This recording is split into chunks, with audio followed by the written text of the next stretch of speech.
All right, everyone, we had a few technical difficulties, but we are back, and we are ready for NieR Automata by Danflesh. So Danflesh, take it away. I'm gonna speedrun some NieR Automata for you. And I have two commentators with me, fortunately. Hey, how you guys doing? Yep. Yeah, BlueMetal and Shabu gonna help me with the commentaries on this run. We had two incentives for the speedrun. We had a save file name and we had a voiceover language. Fortunately, Japanese won, which is very nice. Is it fortunate or unfortunate? Of course, fortunate. Because unfortunately, it's around 40 seconds-ish slower, give or take, but hey, if that's what the donators want, that's what they want. Also, semi-unfortunately, but maybe fortunately, because it's, I'll be honest, it's kind of funny. In the Japanese voice, we do a movement tech that'll come up later called spear dashing, and you're going to be hearing 2B screaming a lot. Yeah, and it's you may or may not regret the Japanese version for that, but you'll see what we mean when we get there.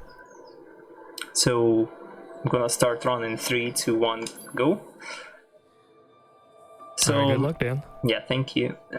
So speedrun of NieR Automata starts, or in general NieR Automata starts. I guess we quickly can mention the category, first. So the category we are running today is A ending. A ending is the first main ending in the game. It's the part where you play as a 2B before you switched to 9S story. And it's the most dense and active part of the game, speedrun-wise. So it has like 90% of the cool speedrun stuff that this game has, which is very nice. And yeah, run is quite heavily combat and movement based, which makes it easy to improve but hard to master, sort of a thing. Yeah, there's a lot of speed tech and a lot of out of bounds.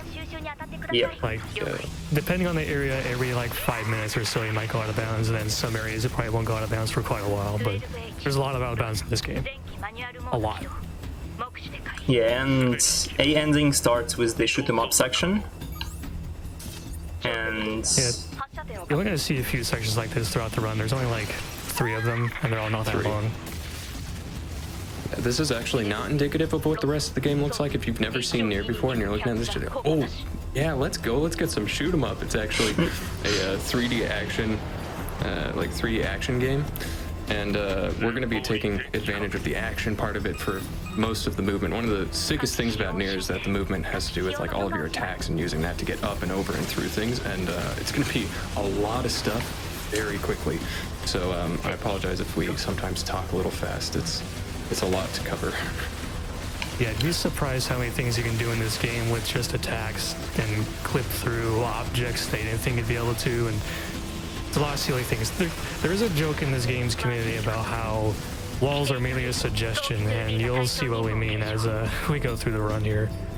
yeah, I will say that the shoot 'em up section is all about memorizing the enemies and killing them as fast as possible. There are auto-scroller sections that look the same, but this one specifically is actually dependent on how fast you kill enemies, unlike some others we're gonna face later on in the game.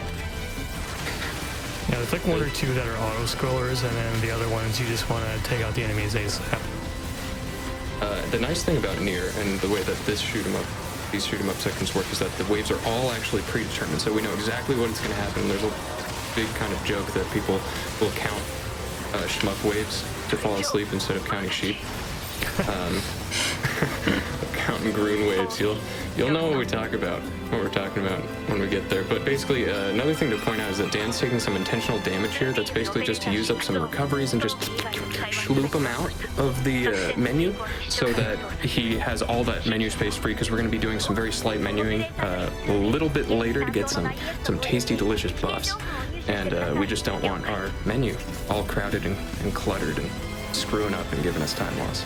Yeah, you're pretty much wasting 2 slots of your heals so that you can go down to your menu, your buff in your menu like a couple inputs faster.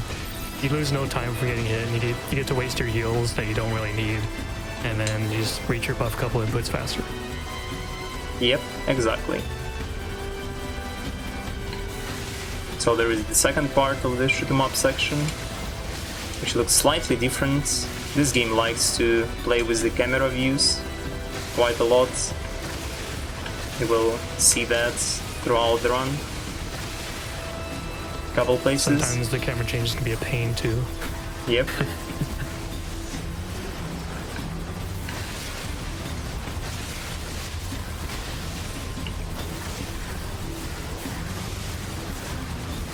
Again, this is just memorized patterns. I like to personally take this chance to just, we're about to switch into the 3D action mode, and you're going to be seeing us do a couple different things that you maybe didn't do on your playthrough of NieR Automata, which is flashing the flashlight, dashing and heavy attack with a small sword, and then buffs. Those are kind of like three main things, and then slow-mo, actually, which my friends who are much better at this game can explain way better than I can. Yeah, the slow-mo doesn't come up too often throughout the prologue, but for the main combat we're going to be doing here in the prologue, there's an attack that we call a damage glitch, which is you have your small sword on the heavy slot, and for some reason, if you input a dash before you press the heavy attack, you do this kind of flip forward movement and then throw the sword forward, and that attack does like 5 times damage for like no reason. And the sword that you throw out that sits there and spins on an enemy, that's where most of your damage is going to come from. You'll kind of see it here on this mini-boss, for example. You're going to put on the melee attack buff, and then when you get a chance to hit him, you're going to use the damage glitch attack, and his health is going to just melt. Yeah, so attack buffs work very conveniently in this game. They all give you 2 times more damage, like 200%, and the difference between buffs is just the length, so they're very strong from the very beginning. Right? Yep. I think you're mashing through dialogue right now, right? Just about. So, oops, this is a really cool skip. So yeah, there is some quite light of an out of bounds from the start, and we're starting to have some fancy movements in the skips and for the high jumps. That skip was called Crane Skip, which is a very We had a nice... trick called crane skip, where you do a high jump to get on top of the crane, so you don't have to shoot it down and go through a long path. And then we skip doing that skip by going out of bounds instead. Yeah, and that skip is quite annoying. So we have the second room with the enemies, have the different types of the enemies there as well. And this is where slow-mo comes into play a little bit. It's where he's charging the laser pod program.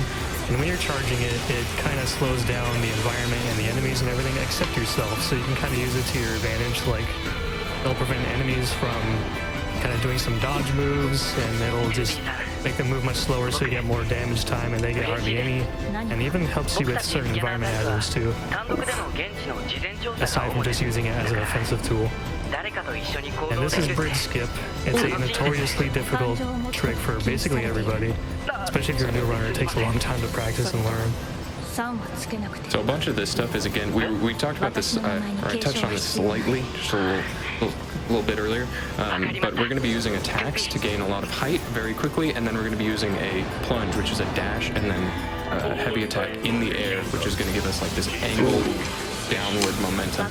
And the super radical thing about that is that it allows us to just like clip out of bounds so easily, and we're going to be using that like crazy.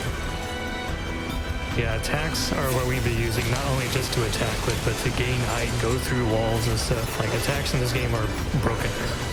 Very broken. So as you can see, like, my camera changed the view again. And that one room is, yes, the only room with the top-down view in the speedrun in this category. Is it? I've actually noticed that. I actually don't remember any other down-view rooms. Angle swag. So the part of the prologue you've seen is like one of the hardest part of the speedrun, because it actually involves a lot of small details into it, and there is so many things that can go wrong or that you can mess up super easily. And prologue is definitely one of the hardest part in the whole run. Yeah, because it's so just jam-packed with tech and a lot of combat, and just there's so many things going on that it just kind of doesn't even give you a break until like right now, actually. Yeah. Just so many things going on you have to pay attention to in practice. And we meet what I love about the Prologue old. is that it's basically like this small condensed version of it. We meet the old friends from the start of the prologue. Oops. Sort of a modified version. And we can get a 1 cycle. So a lot of it, like you can see now that I don't deal any extra damage to the boss anymore. And we're gonna have this kind of things a lot. Many bosses have thresholds that you can't push on top. Like you need to wait until boss gonna perform a dialogue line or some another action or something, just at least something to progress the game. And there are gonna be fights that gonna include like a lot of phases because of that, even though bosses have like a single health bar all that time. Yeah, there's a number of bosses throughout the run that have some other sort of threshold condition instead of just get rid of the health bar. Yeah, like the first saw blade thing that you fought, and that one is held up by a dialogue trigger, which starts at like half health, and then you have to wait till the dialogue's over whether or not you finish the boss. And the other set of saw blades you just fought, you have to get the boss down to half health, and you still have to wait out an attack animation, so it's not just purely taking out the health bars for these bosses. Also, less RNGs. There is an RNG segment up here. Our boy Marks, just a big robot. Bagels? Dang. I'll just sorry. Marks is the arms. Angles. I can't believe I did that. Angles is gonna give us some attacks, and we're either gonna get some juicy good boy time, or we're going to lose time. If he punches, we are getting clap, punches, guys. we're getting clap. Yeah, clap is... Nothing so bad. It's like 2-3 seconds. Yeah, it loses a bit of time still, but it's better than the worst RNG that loses you up to like 20 plus seconds, and if you have even not that great of a PB, you usually reset if Angles does not perform the good RNG for you. Yeah, well, after that cutscene that he skipped happens, you get a random attack from Angles, and then the fight proceeds onward. If you get a ranged attack or the clap, you know, you're not losing much time, but if he does the punch or the hand slam, then you're losing 20 plus seconds. It's pretty brutal. A little demoralizing. Also, you'll see Danflesh choosing the correct pipe. You can stand on either side or in the middle, and this just lets us avoid some damage. But Dan is left pipe, and no, fell twice. I'm personally a rebel that goes in the middle with no pipe, and I just hang out on the invisible floor. Yeah, so it's completely like unnecessary. We just have to wait until Angel's gonna perform 2 full attacks before the cutscene starts, and you can do whatever in this time.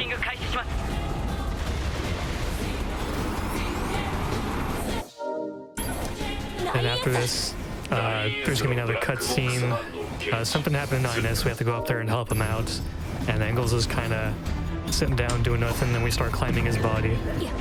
Yeah, and then we there's perform... gonna be a trick called a double lift, where you lift against a slope and you get your jump back so you can do another lift and just kind of skip a whole floor.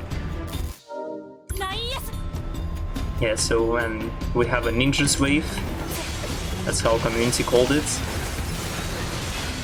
Yeah, a set of dudes with shields, and killing them really quickly can be annoying because they like to just dodge with iframes and just ignore your laser attack. Yeah. Which is why they call them ninjas. Very dodgy. So it's always hard to get like a smooth fight there. We go into anime mode in our mech. And this part is 100% based on the dialogue lines. So now we just need to wait until dialogue lines gonna over and Angle's gonna perform certain attack, gonna trigger sort of a cutscene, and it's gonna be the end of the prologue. Actually, there's this a scripted attack once the dialogue is over. So you have to kind of just hope he gets good attack RNG so that he does the scripted attack after dialogue's over instead of like just before the dialogue's over he does something super long and you know it's awful sometimes. You can manipulate it a bit by using the menu, because if you like when you pause the transition to menu and then out of the menu, the dialogue will still continue, so you can manipulate it that way. But obviously that's not ideal to just... Oh my god, NieR's line is so long in Japanese. Oh, I forgot. Yeah. I hear it because... Yeah, so as you could see, I was using like a shortcut menu thing.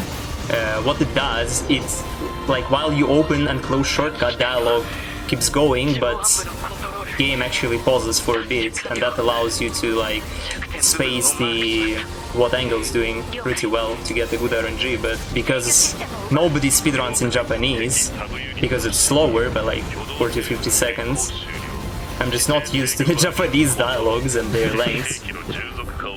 Yeah, none of us are because we don't run with Japanese. Yeah. So I took over Angle's arm, and then when you swing it and then dash, and then it like cancels your animation but still does the damage, so it just like makes it real fast boy kill. Angle, stop hitting yourself. Stop hitting yourself. Hey, stop hitting yourself. So I guess we're gonna introduce the first movement mechanic, sort of, when we dash and punch in the end of the dash. That's slightly faster than just dashing. So we're gonna punch for a bit. Only punching for a little bit. It'll be upgraded soon. Yeah. If anyone watching didn't already get the hint, dash chaining is faster than just sprinting, because the sprinting needs like a good wind up to reach full speed. Then we have dash punching. Then there's two more speed tech. There's two more kinds of movement that we use after that, called dash swinging, followed by spear dashing, which we'll get to when they come up. So we have some lovely dialogues there. We are skipping. The menu boss. Yep. Ohayo.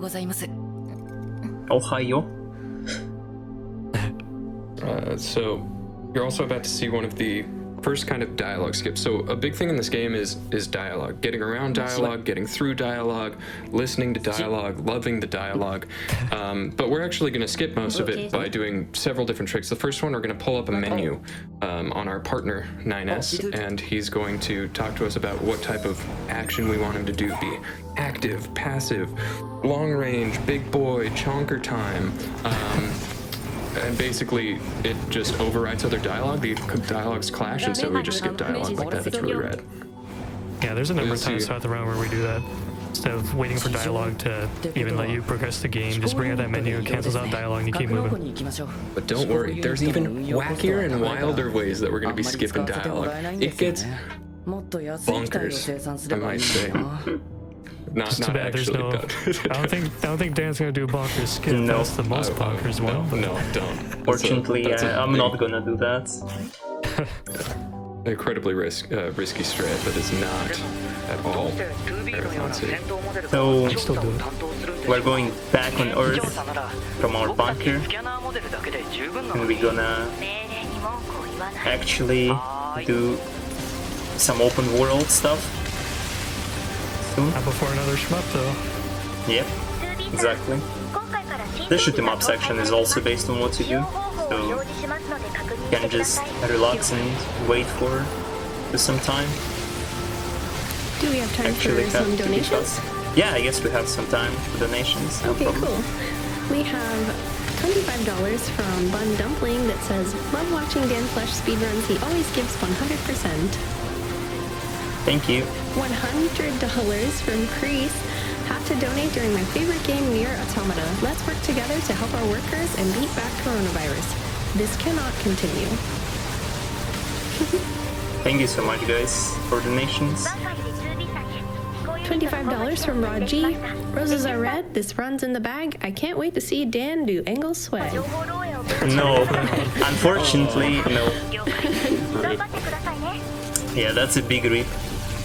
Yeah, so there is like a meme strat that saves like no time in prologue that I didn't do. That is called angle swag. It's high risk, low reward. You save like less than half a second at the cost of potentially losing like 5 seconds. So there you could notice I performed a running attack into a cutscene.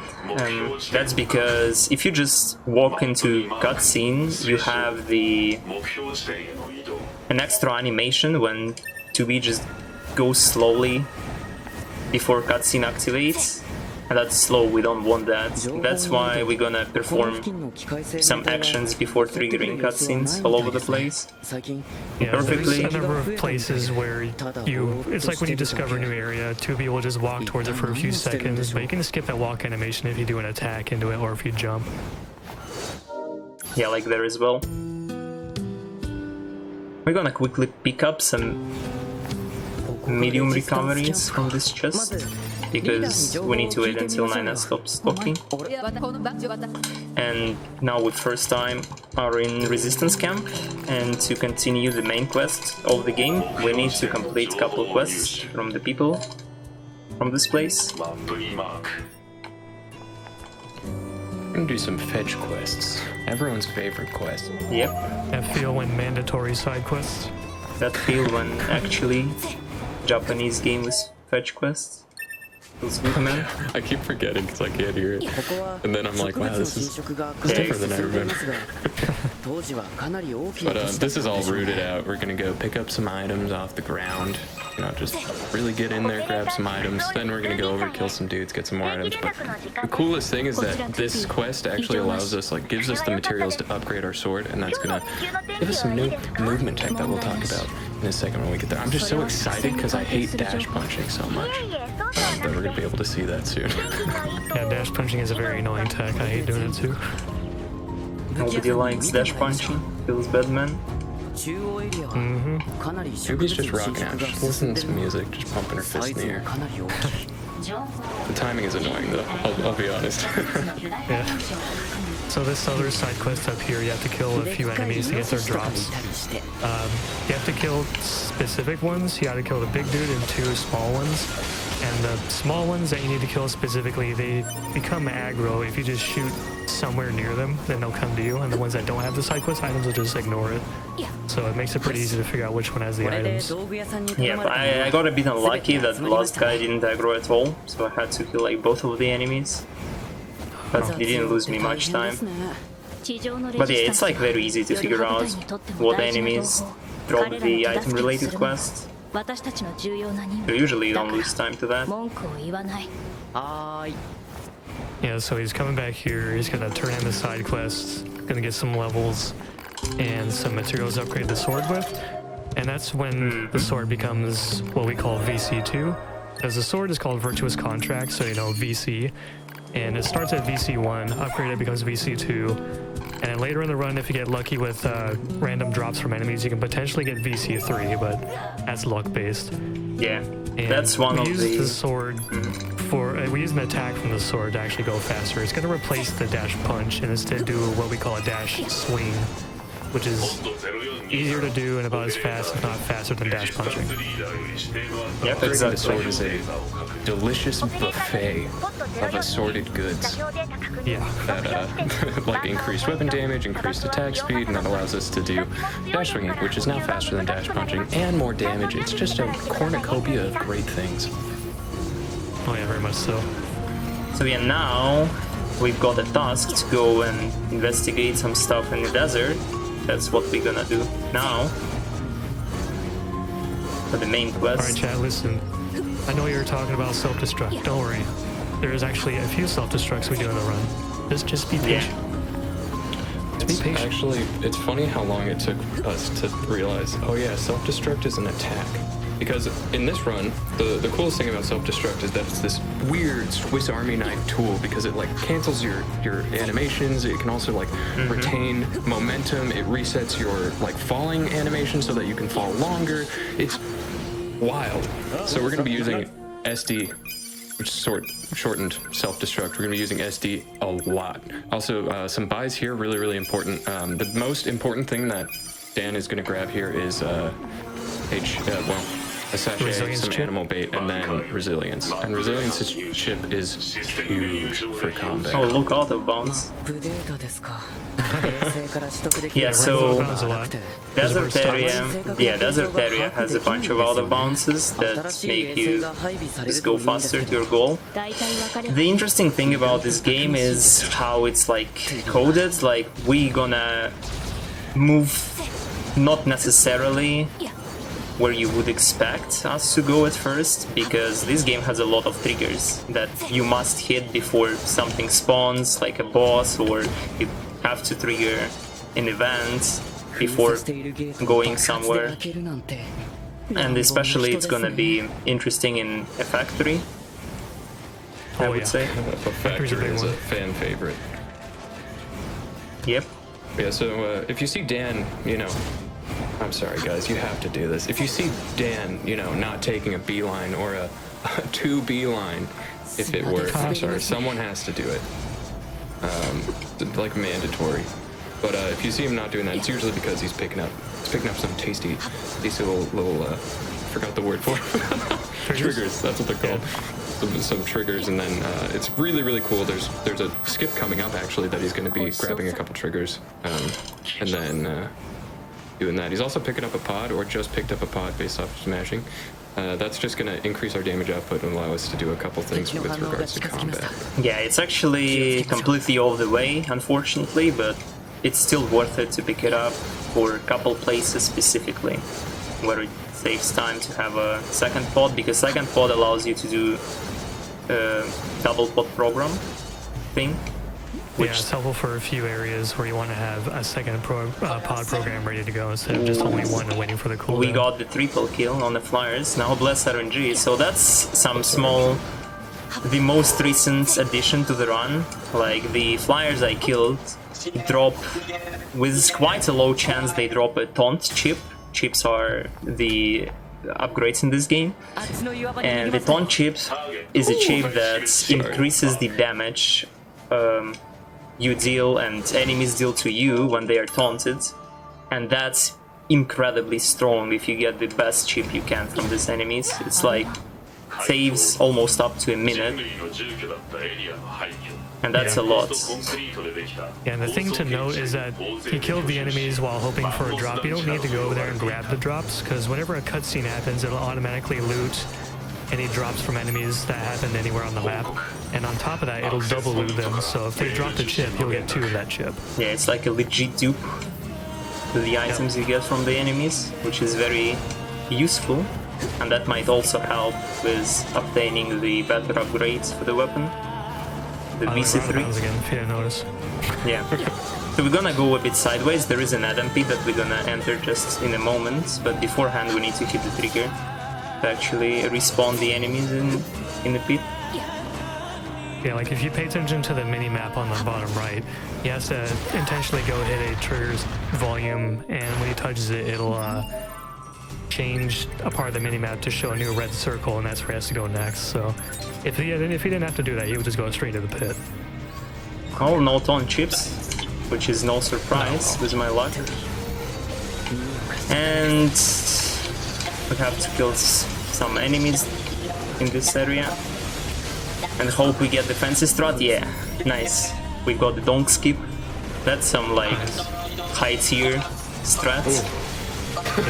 Love the camera.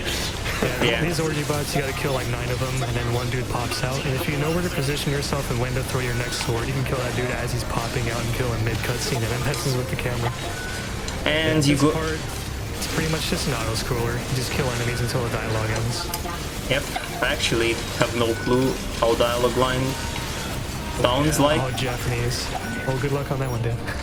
Thank you. So there, like, the combat I use there is what we're gonna use for the pretty much rest of the game as the most efficient one. Like, I'm taunting enemies, as you can see, they have like a red, they have red heads. Yeah, Okay, no, never mind. You spam flashlight on them, they start glowing red, or they'll have a red outline, and they'll deal more damage to you, and you also deal more damage to them, so it's a good trade-off. Risky trade-off, rather. Yeah, so the way you do that is you turn flashlight on and off really fast. No one ever told I didn't know that before I started speedrunning the game. Apparently, like, one person I've talked to knew that. Anyway, Taunt is really, really big, but he's also going to be doing the slow-mo we talked about earlier, where you charge the pod program and it changes, it, like, slows down everything around you, so he's going to be doing pod slow-mo, Taunt. Plus, he also just changed his other weapon set to be the same as his, to be able to do the damage glitch. So this is something we call double damage glitch, where he's going to be having two swords spinning at the same time, doing, well, you guessed it, double the damage glitch. And, yeah, and as you can see, it kind of deleted this naked man off the map. Yeah. Thanks to taunt, buffs, and double damage glitch. That naked man was Adam 1, as we call it in the speedrun. It was just Adam. And that's the first time we meet him there. No Eve yet. There's an example of slow-mo helping out with the environment. It's supposed to be crumbling beneath you, but if you hold slow-mo, you can just kind of go across it. Yep, we're gonna do some strat that doesn't really save time RT, almost. But because we use RT in a lot, in a speedrun, it actually saves time. Yeah, we go by loadless to make things more fair. He's gonna push the block and then fling himself out of bounds by wedging himself between the rock and the block, and then he's gonna try to run out of bounds over to the save station zone. What's it called again? Transporter? Yeah, yep. Transporter. There's a range around the transporter. It's this big white circle on the mini map, and when you're within that range, you can save from that point, and then you just load, and then you'll be all the way back at the transporter, so it saves a good amount of travel time. Yeah, it also recovers the dress on the 2B, which is very nice because I like dress alt kit much more, personally. Same, but you know, there'll be another self-destructor too. Don't worry. Yep. So now we're going to be going to the fan favorite place, which is the amusement park. There's some concerning information about androids going missing, and we're going to investigate some of that. We're going to see. We're also going to see some really cool out of bounds, some cool tricks, and we're also going to get our. It's like a Metroidvania. We're going to unlock our next movement tech. Yeah, hope you enjoy. If he fails the tech for it, you have to get it after the boss. Yeah. You know, we'll see what happens. Hope you enjoy my cursor on the screen, because I do. So cursor sometimes behaves a bit weird when it likes to like disappear and reappear. So I assume you're gonna do sewer skill? You didn't already? I personally still prefer to go through the sewer, because I'm not good at this particular trick. Yeah, it saves a bit of time, and it's not that difficult, but it requires like a really high jump with some... And the high jump for this is pretty tight. Yeah, it is, as you could notice. But we still need to collect the trigger, that's why we go backwards in the area, just to grab that trigger. Yeah, he just drops down into the hole there to get the trigger, then lifts back up. Oh, really? Also, so, remember... I supposed to skip a cutscene here, but I didn't. I came too close, unfortunately.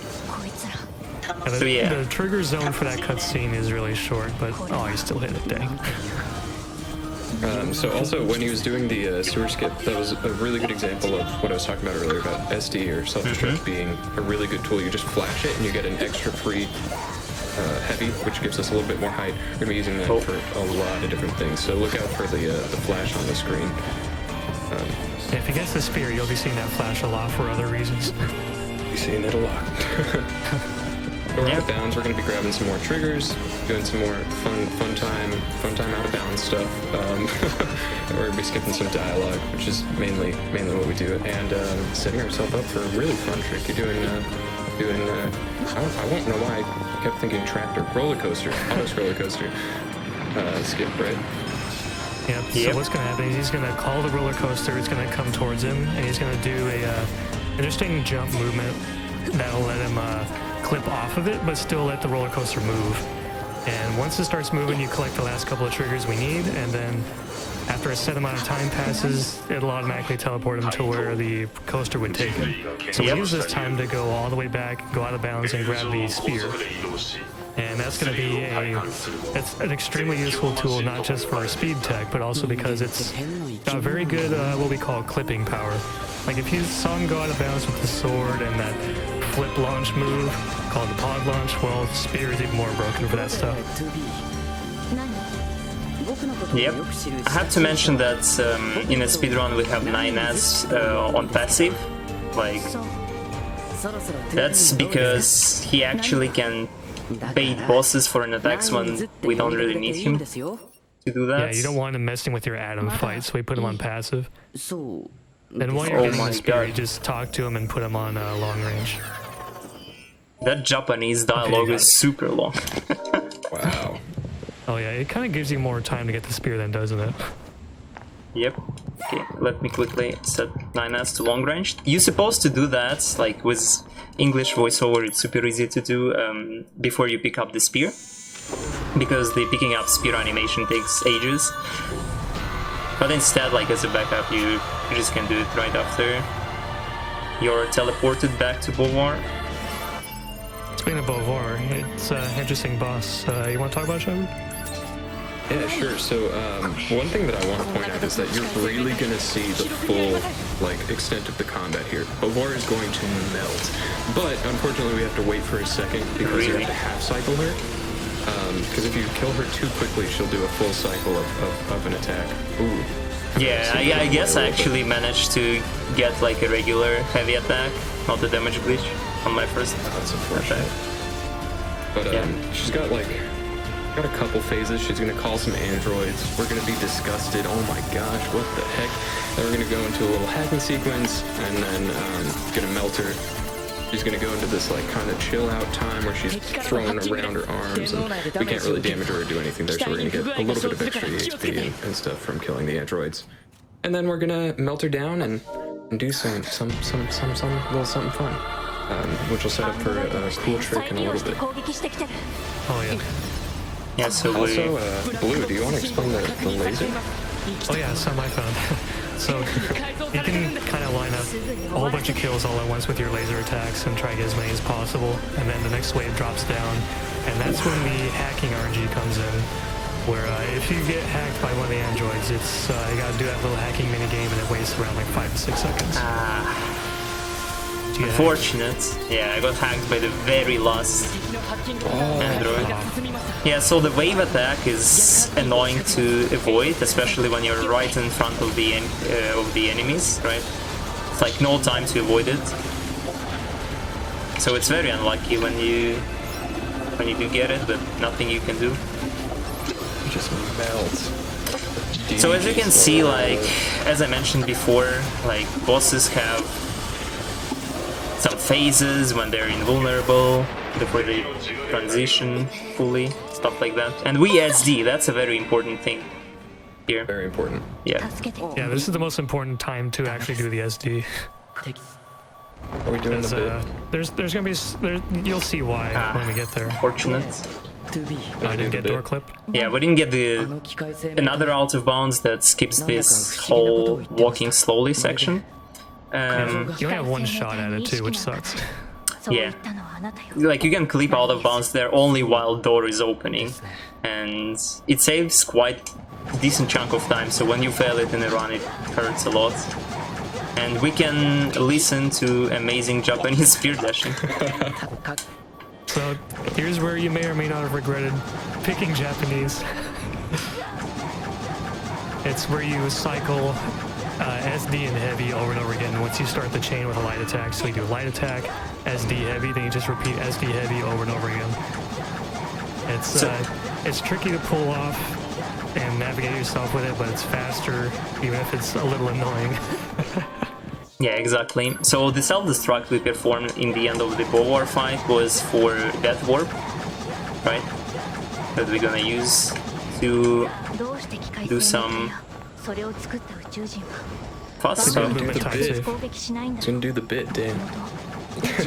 Concerned though. I'm supposed to spoil it. Also, one thing to point out is that Dan actually kept a small recovery so that he could do SD, because you can't do SD at no health. So 1 HP it won't work. Yeah, 1 HP it won't work, which is what you're left at after you do a full self-destruct. And so to make sure that he can still do this and soon do a little shloop maneuver through a box and a wall, where you need to, for consistency, you use the SD. You'll know what I'm talking about in a second. We'll get there in a moment. So I did quick save in Pascal Village. That's super important because this game has like Dark Souls stylish thing. When you die, you don't lose any progress.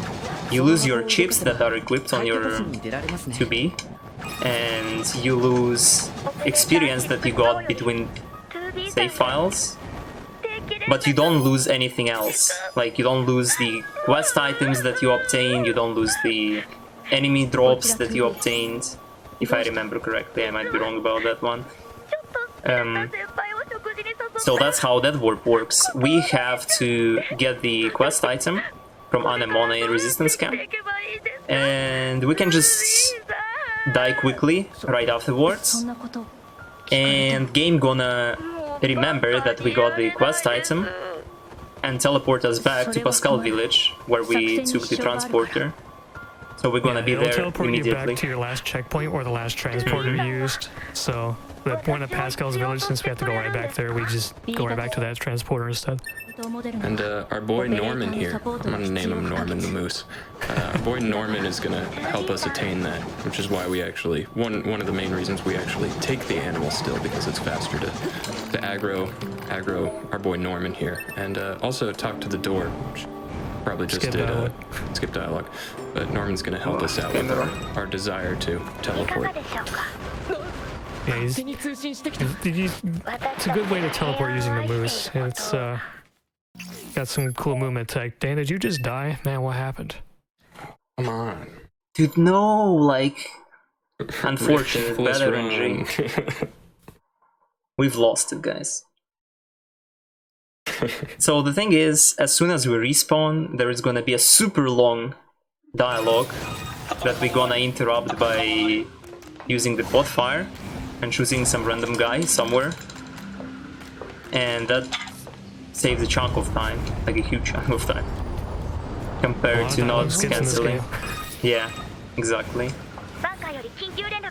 Just one of the many joyous ways that we will be skipping dialogue frequently.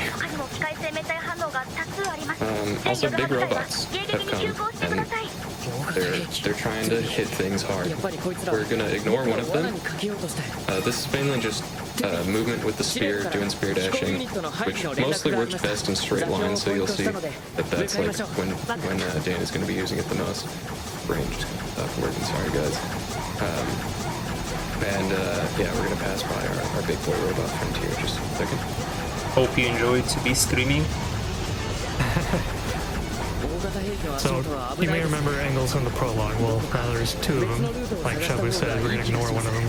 Because you're supposed to fight both of them. One you fight on top of the building, and the other one you fight in your flight unit. But the one we fight on top of the building, you can skip that one.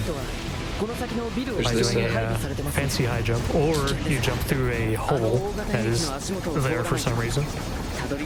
Just a random hole, so 2B just kind of octopus her way through it, octopi, just like on in through that tiny little hole. None of us know why it's there, but it's really small. You can just jump right through it. Yeah, and it's deceivingly difficult. It's super weird. Like a precise angle. Really weird. It has like very weird heights, timing, and angle requirements. Very weird angles requirements. I'm sorry, I'm done. Okay, we got it. There is one scary thing about this skip, like we can't really move camera properly here, but if you fall down from the building, which you can do, you sort of soft lock. Sort of, yeah, because it's recoverable, but it's a huge time loss. Yeah, you have to like save and reload, right? Yeah, you need to reload save by using the transporter on the ground. Yeah, because if you try to go back up, there's an invisible wall in the way, so you can't even reload. And there is gonna be one of the reasons why we picked up the second pod. Like, you could see that I used missiles twice. That's because I have two pods, and each of them has a pod program, and they have a separated cooldowns, which allows us to use both of them and just annihilate the enemy. We're gonna use it once again. Actually, twice. We're gonna use it in one of the ground cores and Goliath Flyer, but it's gonna be a bit later.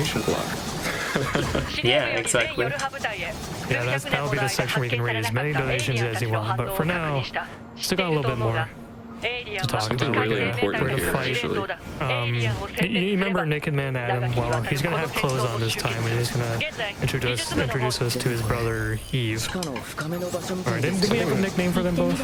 Or one of them? Adam and Eve. This is negotiations, but one thing really important that we actually need to cover is Skype glitch. Oh yeah, Skype Oh glitch. yes, That's Skype an important one. Yeah, so that quick boy movement, that beeline that Dan is doing is actually allows you to, commanders calling us, telling us, yo, you gotta do this, and we put her on red, we just like kind of hang up, and she doesn't like that, so from now on we're not gonna get ringing anymore. She's just gonna patch right in, and everyone is gonna patch right in because we've gotten this reputation for not answering our phone. We don't, I don't know why it works, but like that, but yeah, so that saves a bit of time over the run, and it's really important. It is also permanent until you reset your game, which is really weird. Yeah, it pretty much skips the ringtone of the call whenever someone's trying to contact you. Because normally you hear the ringtone, you wait like 2 seconds, and then they start talking to you. So when you activate this Skype glitch by getting there too fast, it prevents the ringtone from popping up for the remainder of the run, as long as your game is open. So it'll even persist to future runs, but that's illegal. Don't do it. Not for new runs. So this part is an auto-scroller, sort of. It's like fully based on dialogues, but we're gonna kill Eve once still, just to get the experience from the kill. And one of the things guys mentioned beforehand, like the bonker skip, it's actually a skip that saves like no time for this category. Like 5 seconds, 5-10 seconds, and it's incredibly difficult. And the skip is just a dialogue cancel, but it's a very complicated dialogue cancel. And what we actually do, we just go out of bounds, as I mentioned beforehand. All of this thing is based on dialogue, right? So we're gonna get teleported back as soon as they stop talking and trigger the cutscene. But for now, we have time to kill the enemies, so they don't interrupt us while spear dashing, because this game has auto lock on this difficulty. And we're also gonna pick up some items, and we're gonna kill some enemies. And these enemies actually can drop quite valuable things, like materials for the weapon upgrade and also chips that we might use later on. Yeah, so the annoying thing about this game that you mentioned was the auto lock on, where whenever he gets close to any enemies, you'll see this little white reticle appear on them, and any attack you do will just start homing in towards them. So if you're trying to do spear dash, dash swing, dash punch, it'll automatically pull 2B over towards them. It gets really annoying. So there's times where if an enemy's nearby, you can be either turning the camera away, or you'll just stop doing that, just do regular dashes. And keep in mind that most, if not all, our movement tech are dashes, or are attacks. So attacks all kind of do this auto lock on. I also want to point out that the items that we're talking about, when we talked about VC, Virtuous Contract, the sword we're using, VC1, and then we upgraded it to VC2, the items are necessary for VC3, so, you know, bless RNG that he got the items that he needs.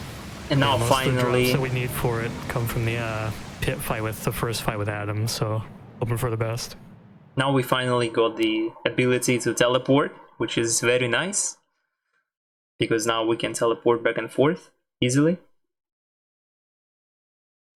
And for now we teleport to bunker to get more information about our next mission.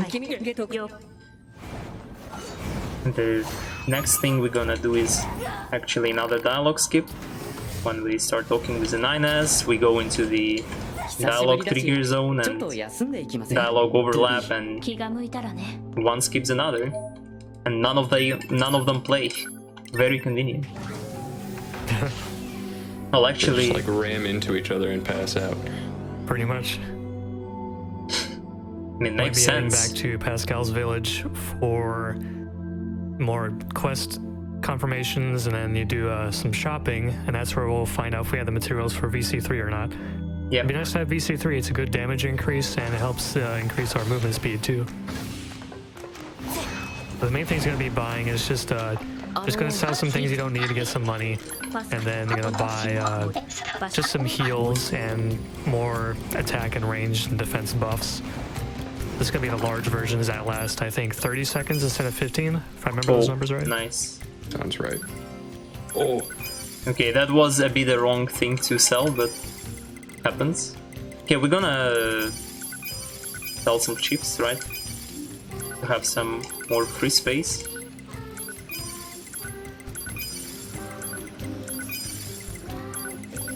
Two severed cables. You know, you don't got VC3, sadly. Dang.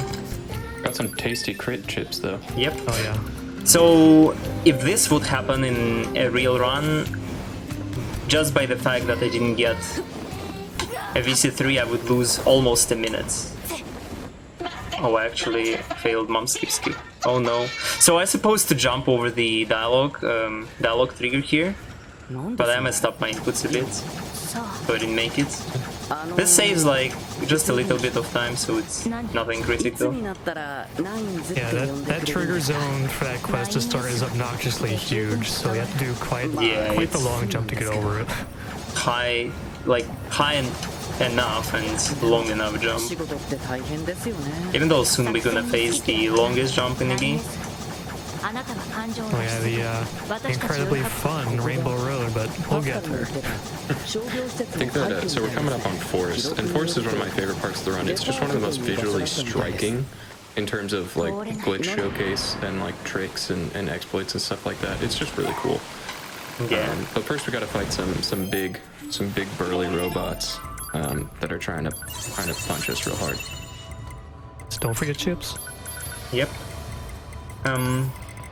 So what chips we have? The most important chip is resilience, and we've got some crits, which is very nice. So crits chips are also full RNG, like... Don't run away. So we have to kill 4 enemies. The very last enemy we kill always gonna be the trigger for the cutscene after the dialogue ends.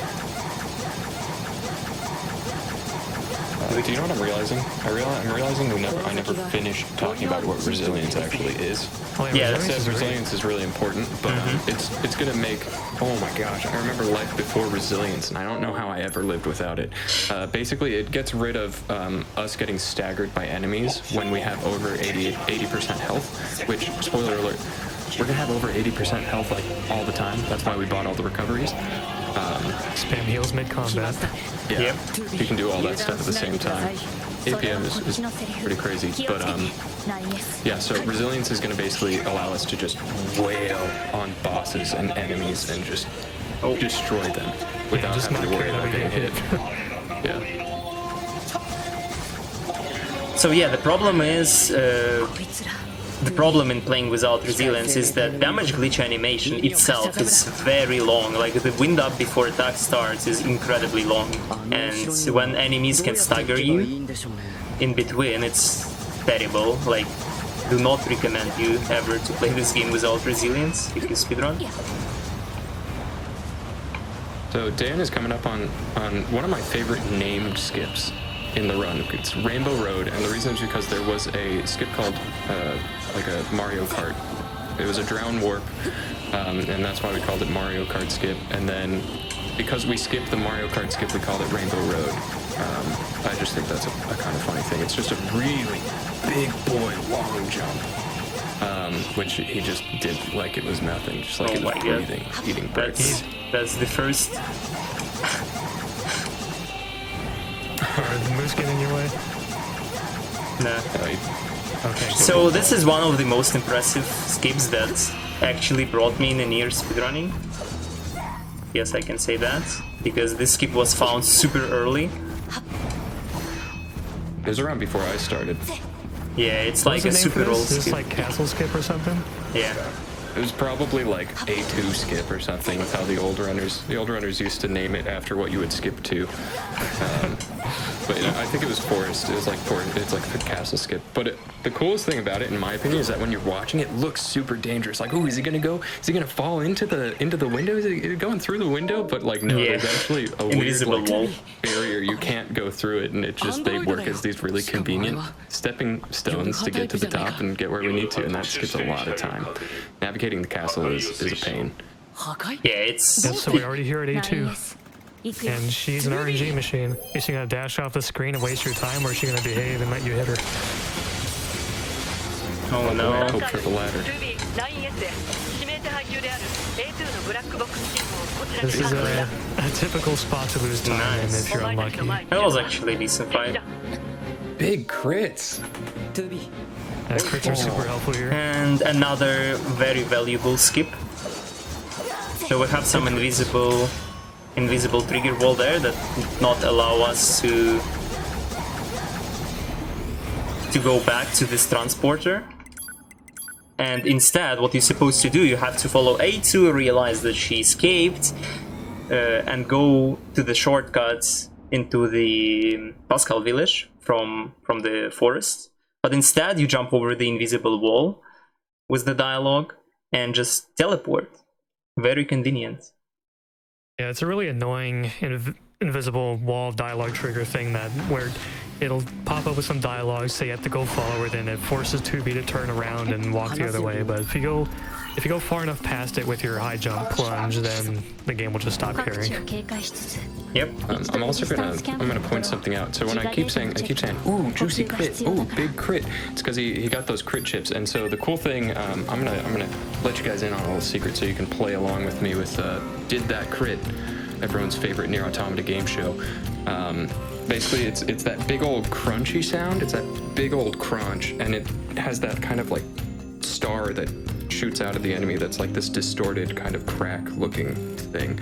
I don't know how to explain it other than that. So it's like a glass shattering. Yeah. So now you can play along with Did That Crit, which won't actually matter for pretty soon because we're going into the donation block in a second here. But we're gonna still do some cool tricks.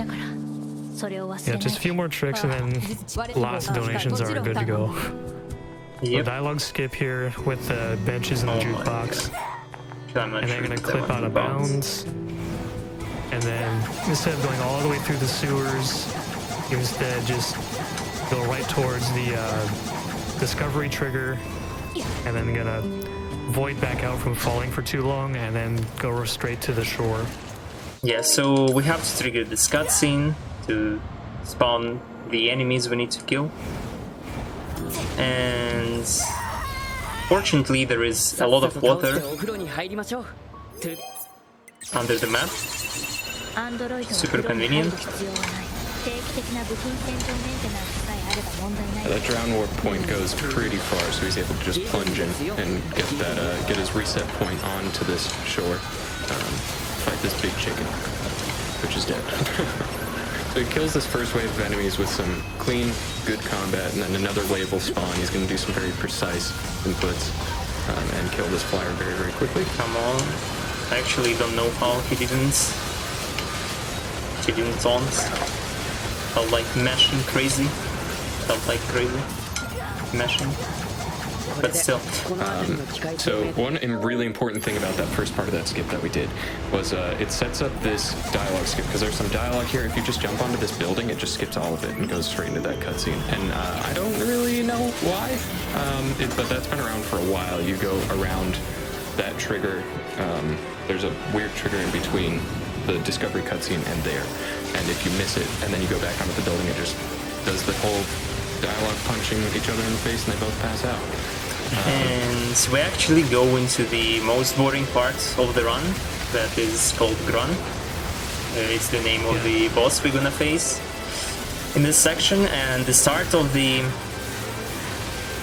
section is actually shoot 'em up section. Like, it's not an auto-scroller yet, so in this part it still matters how fast we kill enemies on the screen, but soon we're gonna be in the auto-scroller part, yeah, and then fight a boss. And the boss is called Goliath Flyer, I believe, and it just goes down in 4 pod programs. So we're gonna use the 2 sets of missiles, wait for the cooldown to happen, do it again, then the mini boss goes down, and then starts the really, really long auto-scroller section that has 3 mini boss core generator things where you just destroy the 4 sub-cores that rotate around it, and then you destroy the main core, and you just do that 3 times, and that's the end of that section. So it's lots of downtime, lots of Would it be so a good I time guess you know for what that means, donations? huh? Yes, exactly. And this part is Okay. made for donations. Awesome. We have $10 from MASH, donated in support of the marathon, but also because I gotta support the NieR crew. Shabu and Blue being very informative as usual. Good luck, Danflesh, and let's hope for not too much spaghetti. DPS sponsored by Drakengard. Thank you. Thanks, Mash. $25 from Picky33. Glory to mankind. You can beat the coronavirus. Glory to man. Why glory to mankind? $10 from Korik. You've got this, Danflesh. Rooting you on from my home. Thank you. Actually got $20? this. $20 from Grace52. Gotta donate during this gem of a game. I recently just lost my job to the virus, but during this hard time, I found myself meeting and joining what I can say is the greatest speedrunning community I've ever encountered.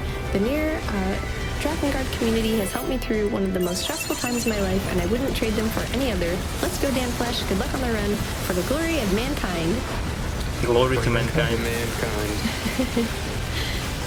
$50 from Lost44, donating to a great cause and great runs. Good luck to the runners, and shout out to my friend Lily, the biggest NieR fan I know.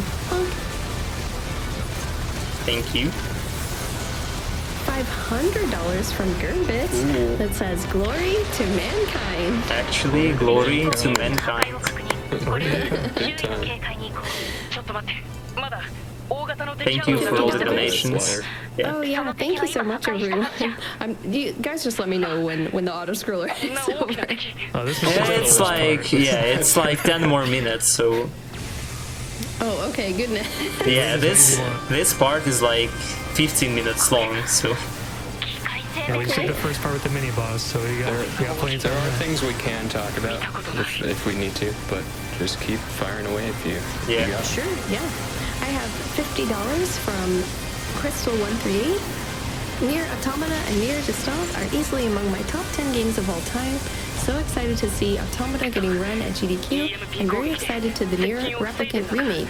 Donation goes to Runner's Choice. yep, thank you. I actually chose money going to bonus run, Super Mario Odyssey. Oh, nice. So I hope we're gonna hit that bonus run. I was actually gonna maybe check that to see how far along it is, but have to give me just a second. Odyssey runs are super cool. I guess the only thing to mention while you're doing that is that it really doesn't matter how long it takes to kill all these enemies. It's auto-scroller. You can choose to ignore them if you really want to. Yeah, at this Except point, like at this point, you anyway like after finishing like over 100 runs, you just remember all the waves no matter what. So you entertain yourself by killing them optimally at least. If That's you really why want I actually do care. You want to spice up your run a little bit, you can go into the right corner at a certain point and it despawns all the waves. That's what I do. I use the time to go get a drink or something. Yeah, it's But it bad. loses you. Yeah, it loses you experience. Also, at a certain point when there's these weird little 3 cutscenes matched together, you can dash really fast all the way to Gruden, and you can target something that I've never figured out what it is, and you can destroy them. They don't give you XP, but it's there. You just gotta mash dodge real fast. I like to just clip Fun inside of his fact. body. Yeah. Well, we Yeah, are other than that, actually... there's just some cores we have to fight. Sorry. Go ahead. That's okay. We're actually pretty far away from the Super Mario Odyssey, but we still have until the end of the weekend, so if you want to see Super Mario Odyssey as a bonus game, make sure you get those donations in. And we do actually have another donation, $256 from Endrift. When I first got NieR Automata a few years ago, I died during the end of the intro 3 times and decided to put the game down for a while. Oh It's hard. A few months It's ago, hard. I decided to try playing it again, and I'm sure glad I did. After over 50 hours of gameplay, 5 endings, and almost all the collectibles, I can safely say that this is one of my favorite games of all time. And while I did find a bunch of glitches, like the easily broken camera in the bunker, I don't think it holds a candle to all of these out-of-bounds clips. I look forward to the rest of the run. Glory to mankind. Glory to mankind. Actually, camera is very customizable in this game, so fortunately at least that's something you can slightly control. Your Fun preference. fact, donator. I had an issue with the camera. I was doing an E-ending run one time, and I ran to Commander to talk to her, and she actually just walked out of the bunker and soft blocked me. Oh. The camera was wonky, I couldn't see anything, but you just talk to her and she just like walks straight through solid wall and then she's gone. Wow.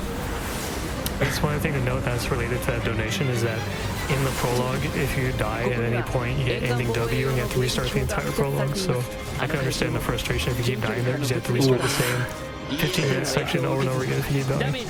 Brutal. Except it's more than 15 minutes when you're not casually, skips. Oh, way longer. That's why E-ending is brutal as well. Yeah. And then this part right here, you're just kind of shooting a gun at Groon's mouth. He's going to open up eventually, and then you shoot him in his mouth 3 times, and it just continues on from there. Yeah, the easiest setup is just to mash fire, so I do. Yeah, there's an audio cue you can use to slip in a shot super early, but we have an English audio cue for that, so for Japanese, I don't think any of us labbed out what that audio cue is. Yeah, So next like easiest no try clue. is just spam it. Yeah. Now we're back to fighting in the robot. Yeah. The cool thing, what I always say about this though, is Groon is kind of the gatekeeper. There are some really cool, wacky, wild stuff coming up, and like, I feel like it is just crazy, just action from here on out. After Groon, it's like no time to breathe, no time to rest. It is just pure straight adrenaline pumping. And the skips are wild, the fights are great, everything's grand. It's gonna be an awesome time, I promise. There's some just really cool skips coming up. Yeah, especially the part where cultist machine just goes to the elevator button. That's my favorite. Adrenaline pumping part. After Grunt. Dude, I'm trying to hype people up, come on. Alright, there's one part where you have to I think it's cool. He's a cool dude. He opens the elevator for you. I think it's exciting. Whatever. But until then, we still have Groon to deal with, which means, you can read out a million more donations if you want to. Okay, yeah, for sure. We have $50 from Ether Hunter that says, "Woo woo to mankind." Woo to mankind. $5 from Gem 200. Hey everyone from Australia. NieR Automata is my favorite game of all time. Thank you so much for this fabulous event and keeping us occupied during this difficult time. Glory to mankind. Glory to mankind. Shout out to Australia. We have actually a lot of runners from Australia, so Nice. We have $75 from Ghost Kumo. Glory to mankind and money to direct relief. Mankind? $10 from Josie and Beat and back. Sending love to the healthcare workers everywhere. You are amazing, courageous people. Thank you, all of you. And also thank you, GDQ, for this awesome weekend of speedruns. Loving NieR especially. thank you. Aw. Thank you guys for everything we do. Yeah, seriously. Let's see, we have $5 from Dale Duck. This $5 train is sponsored by Drakengard. That's cool. And we have another $5 from Grace52 that says, sponsored by Drakengard. That is kind of a meme in the... Yeah, can I ask, what is this about? Like, I'm not too familiar with how Shabu covered that one. Oh yeah, because I'm the expert on all things this.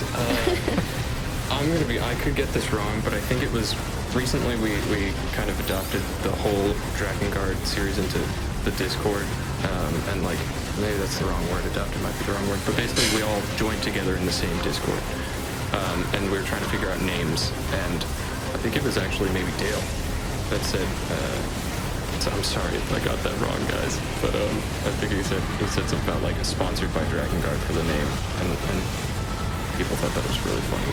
It just kind of stuck, maybe. Yeah. Inside jokes.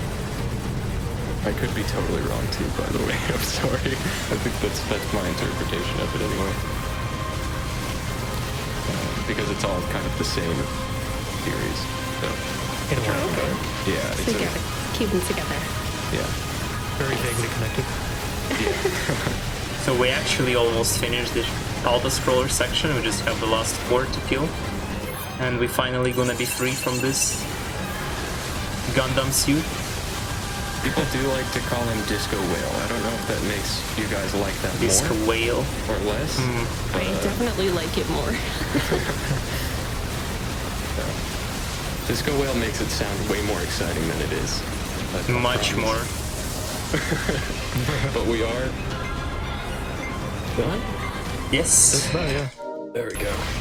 So from now on we're gonna have some intense boss fighting, sort of. We're gonna run from boss to boss. And yeah, this part of the run is just one huge run killer, sort of, because it has a lot of things involved. Yeah. It also has the most precise clip on the entire run. But thankfully it's not that hard if you use the spear. If you're trying to use it with the sword, it's way harder. Yeah, back in the days before we implemented spear into the run, it was a huge run killer, or at least pace killer. Yeah, for sure. Because like It definitely was. So you can see it's precise enough where you want to use mouse and keyboard for it over your controller, because you want to hold W for like true north, no variations with the analog stick, and then you do an attack with the spear.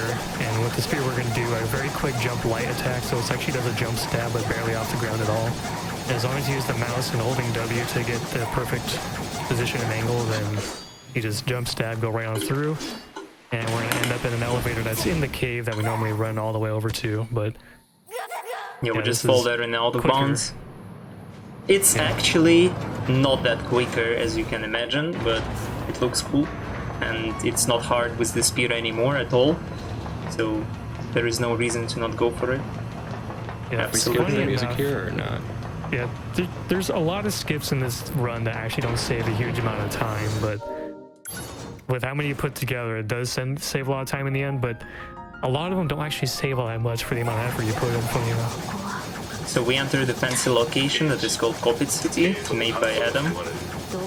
And the next skip is very valuable, it saves a lot of time. It's actually pretty interesting how it works. Speaking of many triggers in this game, and dialogues-based boss fights. So there you have the Adam talking to you, and he has 3 dialogue lines. I actually have no clue how last line sounds like, so I hope subtitles is gonna... Just wait till it's subtitle. Yeah, exactly. You can get a double skip if you stand right next to the entrance without it closing on you. Yeah, so what we're going to be doing here is opening the elevator, Sorry, guys. and then wait until Adam's dialogue gets to the 3rd piece, the last piece of his dialogue, and then you're going to interact with the trigger zone inside the elevator and have Pod's dialogue interrupt and end it sooner. They can also skip the Pod's dialogue and do a double dialogue skip by, funny enough, you use 2B's butt. You pod pat, her butt touches the trigger and it does a double dialogue skip. Which is very nice. It's quite an epic dialogue skip, isn't it? You use three dialogues cancel each other out. That's so wild. And then we have the Adam fight. And again, we're gonna have some meme thresholds even in this fight. Get them better RNG in the first phase, when Adam actually becomes invulnerable while attacking you. But so, now we need to wait until he finishes the dialogue, then we're gonna have a cutscene, and after the cutscene he's gonna have a certain fixed amount of health again.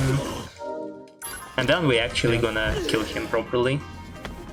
Yeah, first phase is another health base threshold. Yeah. Then next phase, then you just take him out.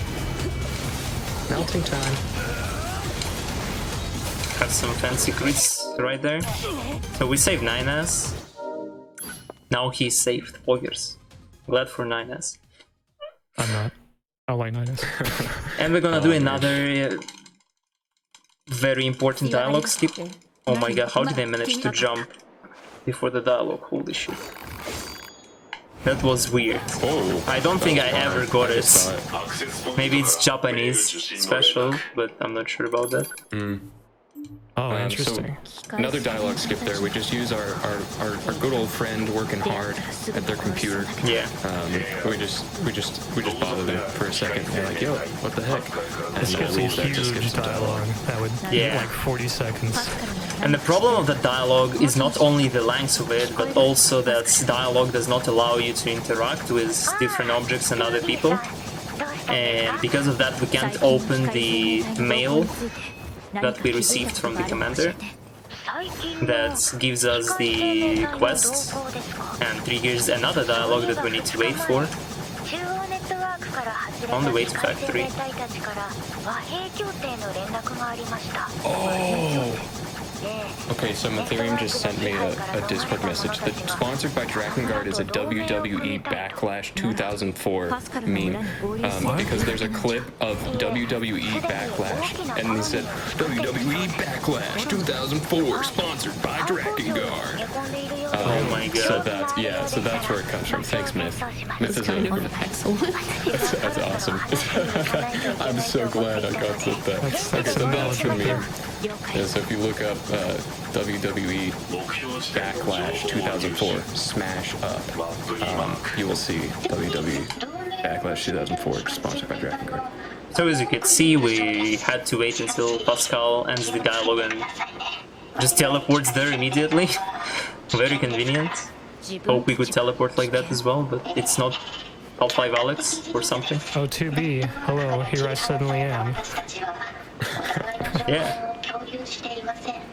Also, we're gonna learn to love, laugh, and lose in a second here. We're gonna meet the ultimate homie who's gonna open up an elevator for us, and then we're gonna say goodbye forever. It'll be really sad.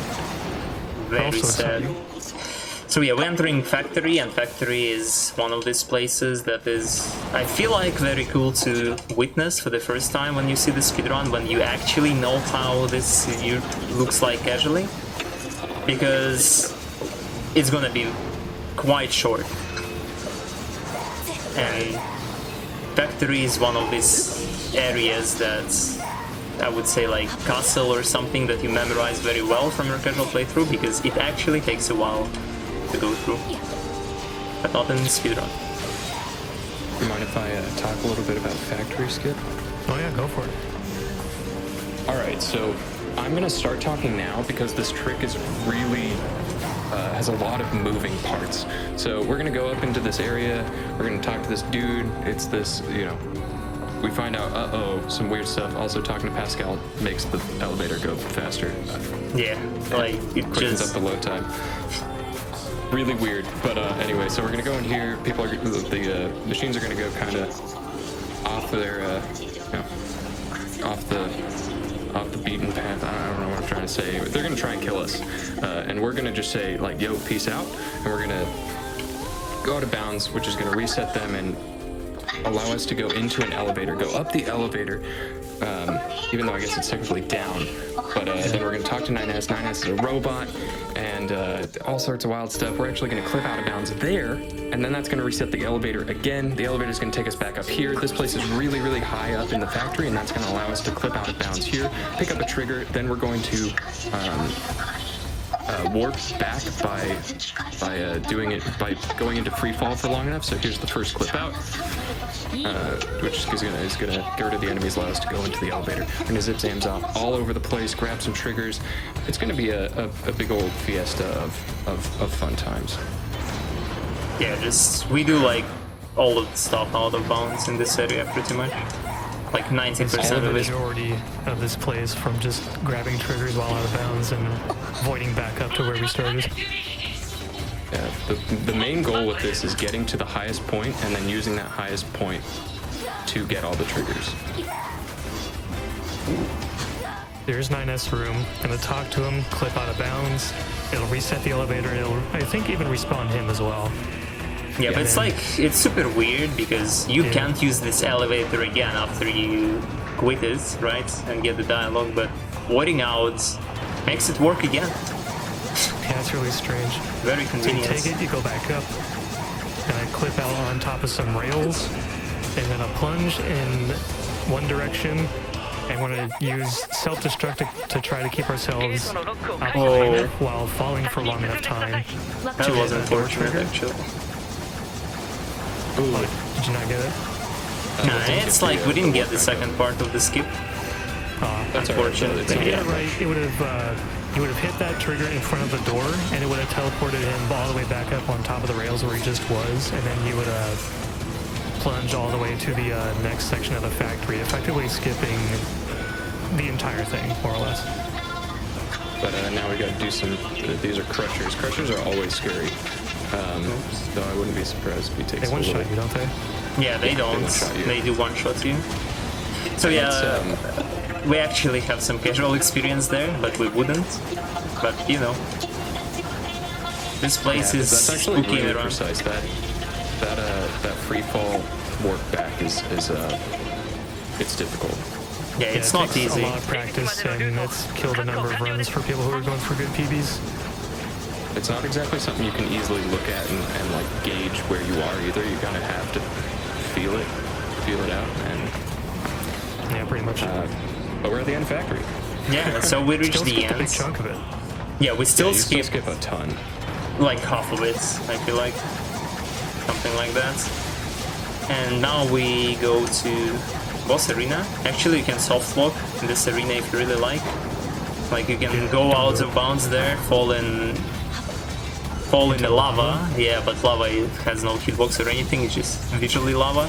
And you're just gonna stuck there forever because you're never gonna kill the boss. Which is very funny. Like I got it once. By I've seen it accident. happen to someone else too. Like you're supposed to just hang out on top of this bridge here, but if Yeah, you it's a use latest too many run. high jump actions, you can go over the bridge, fall down there, and be soft locked in SGG. Good job. Yeah. Bye bye Pascal, by the way. So there we need to Peace wait. out. We need to wait for more dialogues when Nina's gonna deactivate the shields of this boss, and it becomes vulnerable. And the lazy strat is just to stuck there and keep spamming actions so game doesn't put us back on the ground.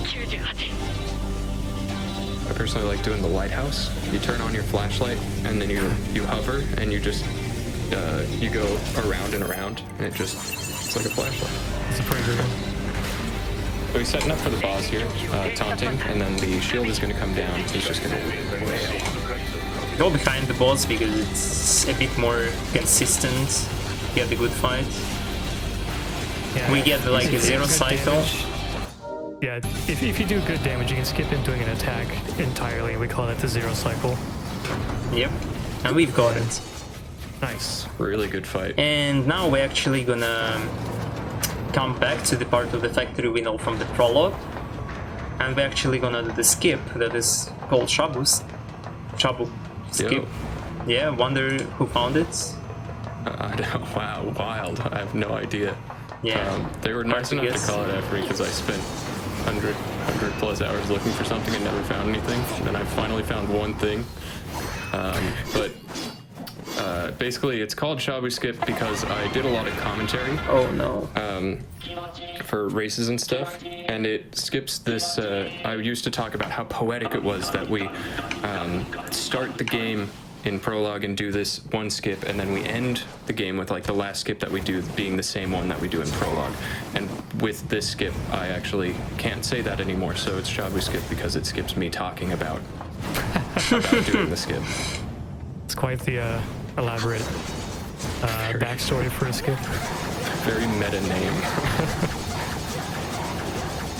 So some familiar skips and out of bounds and then movement from the prologue, but then that's where the similarities end. We're back out of the factory now, and then that's when the boss rush begins.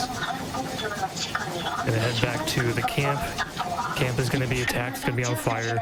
We kill some enemies there, save our friends. And then just after that, it's just boss after boss after boss. Yep. This part has like nothing but combat into it.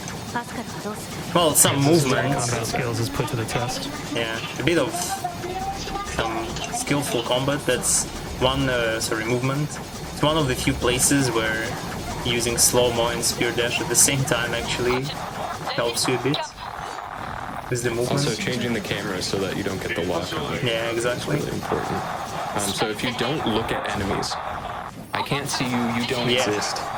Exactly. So you don't actually get the lock on, so that's why Dan was pointing the camera at the ground, or pointing the camera in very specific situations. I know some games do that for frames and stuff like that. Yeah, we do it for to avoid locking onto enemies and going in their direction. Yeah, so we come back to resistance camp. It's under attack. Pepper hands. We're gonna kill some enemies there and come back to kill another boss.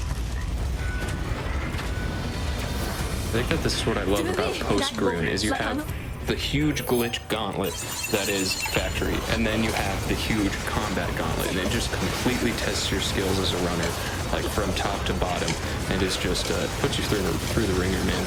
It's crazy. Yeah, the late game is where the run is like fun all the way through, in my opinion. Yeah, it's pretty intense. I like to think that our homie Hope in the elevator is still living his best life. Oh my god. You don't have to talk about him. I'm sure he's fine. He's all good, probably. So you need to kill all these enemies to get the next phase of the resistance camp, where an enemy's gonna be like, "Oh, hey, yeah, some more stuff's happening. Go check it out." That was that's what she actually... says. I don't know. We skip it. Yeah, yeah. Yeah, you got a lot of spawners. Yeah, we got like not the best RNG. The resistance camp. Oh my god. Cancelled my movement. So we can use wall proofs. Poggers.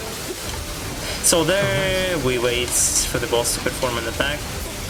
Actually, wall proofs do nothing, never mind. So this boss is like the same with the Soshi in a way that we want to get like the minimal amount of attacks we can from him. And we actually self-destruct there just because we get the level up right after and we're full health. It's a little bit extra EXP. Yeah, it's just for extra experience, so we reach the last, like the level 19. And we finished the game with level 19. Finished the ending with level 19. I'd like to say that there are a couple things about these fights that are unique. First of all, I call it Ball 2 because I can never remember the name. Is it Soshi? I think the first one is Soshi. Yeah, first one is Bokushi? Soshi. Bokushi's the second one. I'm sorry, guys. Big fan over here. But the electricity, most people will actually super avoid it and just try not to touch it. But you can just like bathe in it. You can just chill as long as you've got resilience and you've got some recoveries. Then you're good to go. You can just like take a nice little bath, relax, have a good time, wail on the boss, you know, whatever you want. And then the orb that had all the machine cores around it, you just kite it to the hill so that you can damage glitch it, because we can't damage glitch in the air as 2B. So we need to kite it over to the hill so that we can just wail on it and get rid of it as quickly as possible. And it's going to do something kind of similar to that, where we kite it to a specific area and then wail on it with damage glitches here on this next one, which we call the snake, right after he kills some of these bad boys. Yeah, some more guys kill. And we have this core 2 here. second core, yeah. Final boss. And again, we're gonna deal a lot of damage just to get like the minimal cycle we can. Oh, I got the dialogue skip. Nice. Nice. That's really big. So this is actually one of the dialogue skips that quite tricky, because you have a really short amount of time to set it up after you kill the boss. Yeah, it's fairly easy to accidentally like fire the laser instead of talk to 9S instead to bring up his dialogue and cancel. So it's tricky because you have to mess around with inputs, and you don't have much time either. So yeah, it's a tight window because you have to acknowledge that you've killed the boss. Also, Eve upset, I think kind of rightfully so. He killed his brother. Yeah, we killed Adam, so he's trying to hurt us. and we're just gonna melt them. Yeah, so and we're gonna perform quite nice. Yeah, actually, I'm not sure that phase 2 skip works in Japanese, but I hope it does. Oh yeah. No idea. So this skip, how it works, we not let Eve to heal to the full health, and by doing that we... Nice, actually it works. And we skip the second phase by doing that, because I don't know, actually. The second phase is where he, after he healed up, he starts attacking you again, just like phase 1, but skip that by just making sure his health is not full by the time the dialogue is empty, or by the time dialogue finishes. Phase 3, this one's very RNG heavy. Yep. Flying around randomly, uses oh my god, random patterns of attacks. That's actually not very good RNG, because he was like too far and too close. Oh my god. Yeah, it's really tricky to do this fight correctly. Yep. How much he likes to fly around. Well, that's nice. And a lot of it is not even on the runner. It's just the RNG aspect. Ooh, nice little, ooh, crits. Man, it did that crit. Yep. Where's that home? So yeah, the problem is yes. that he's flying and it's hard to hit him when he's flying. We have a specific strat. We actually picked up an item that lowers the cooldown of our bot programs just to kill him faster in this place. Yeah, and you get his health down low enough so they can do a And burst now we can't do anything but shoot the bot fire from our bot and follow him, and less RNG that he doesn't fly away. Stay still, Eve, come on. Actually, it is an RNG. And that's the end. Pretty good. We have the last dialogue lines before the ending triggers. Like, one cutscene starts, it's when you can finish the timer. Time is coming up. Yep. Right when the cutscene begins, and you're good. What is very convenient phase 4 is like full RNG. So the very last part of the last boss fight is pure RNG in this run, which makes speedrunning this game a bit hot in the end and spicy. I think just a handful of seconds overestimate, but And time. still a solid run. GG. Blame Japanese voiceover. Yeah, Japanese cost him like 40-something seconds, so Yep. if y'all voted for English instead, we would have been underestimate. Yep. So yeah, a bit of Great run, shoutouts. though, Dan. Yeah, a bit of shoutouts. Big shoutouts to GDQ for having us there. Big shoutout to NieR and Drakengard speedrunning community that merged recently, as Shabu mentioned. If you are interested in speedrunning Yokotaro games, the best place you can go to is the Discord, the speedrunning Discord. There are people that are gonna help you with speedruns a lot. Also, shoutouts to Shien and Safer, actually commentating this run on Russian and Japanese restreams. Love you boys. Thank you for That's awesome. your effort. Yeah, thank you. And now to be kind of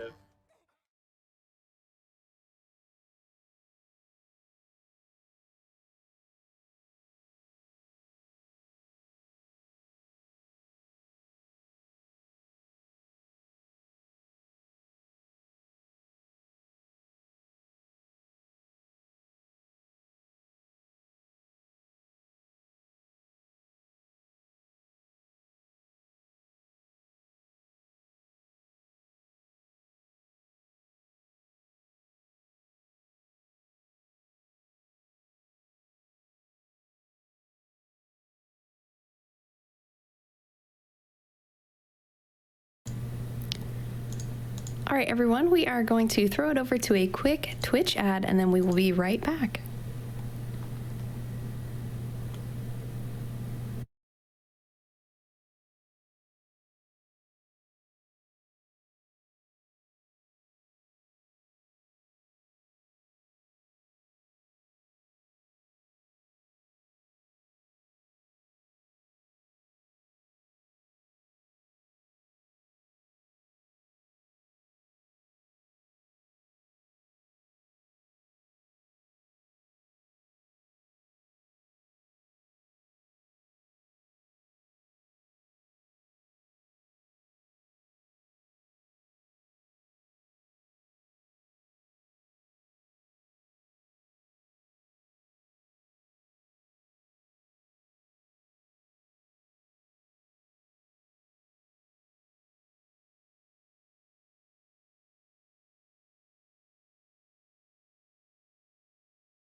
Welcome back, everyone, to Corona Relief Done Quick. I'm YoBGS. I'm going to be your host for the next few runs, and we've got coming up next Vectronom with Bad Black Shark. Now, there is a donation incentive for the next run. We've got a Kaizo level showcase. Bad Black Shark's going to be showing off some super hard custom levels after the run if we get the incentive met. It's a $2,000 goal, and we're at about $1,350 for it. So if there are any donation trains that are leaving the station anytime sooner, maybe they did just a few minutes ago, you may want to put your donation toward the Kaizo level showcase.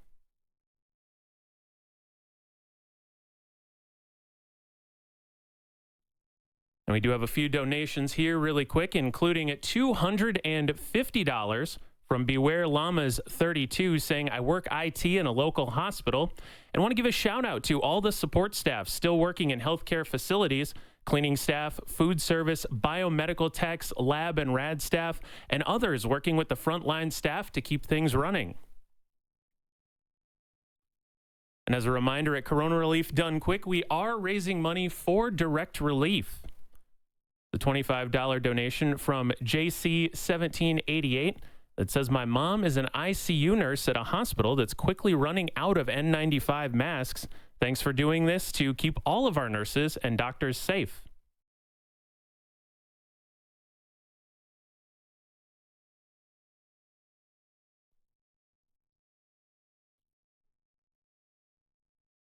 I mentioned earlier, we are raising money for Direct Relief. Direct Relief's COVID-19 coronavirus efforts are focused on the personal protective equipment that are most needed across the world. In addition to providing PPE, Direct Relief is supporting U.S. community clinics and health centers with chronic disease medications to make sure that people living with these conditions do not go into acute crisis as a result of the surge of people needing medical care due to COVID-19. Direct Relief is ramping up efforts to provide the prescription medications and medical resources needed for the most severe cases that require hospitalization and ICU care. You can learn more about Direct Relief's ongoing efforts related to COVID-19 at directrelief.org/emergency/coronavirus-outbreak.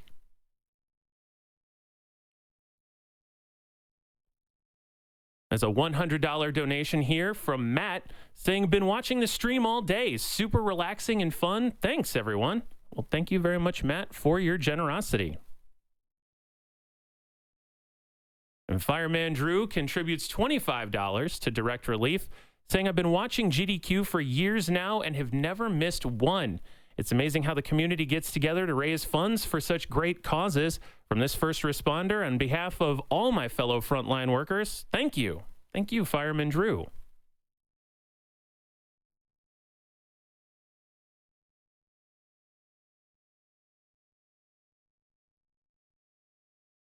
And a $50 donation here from Jaron saying, thanks to everyone working behind the scenes to put on this event.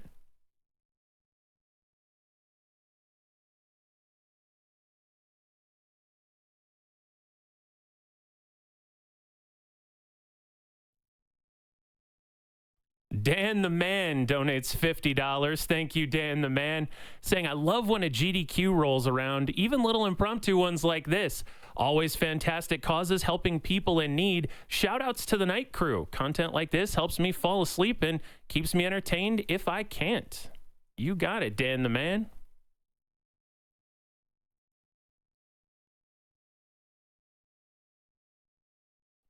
Now, we are going to have the entirety of the Vectronom run to get the Kaizo level showcase met. So if you are trying to organize any donations, you've got a little while. We're still about $650 away. But if you've never seen Vectronom and you've never seen Bad Black Shark before, get ready because they're getting set up for the run right now. By the way, Bad Black Shark is the record holder for any percent for the all pickups category, actually. And that is the category that they're going to be running. So it is going to be amazing.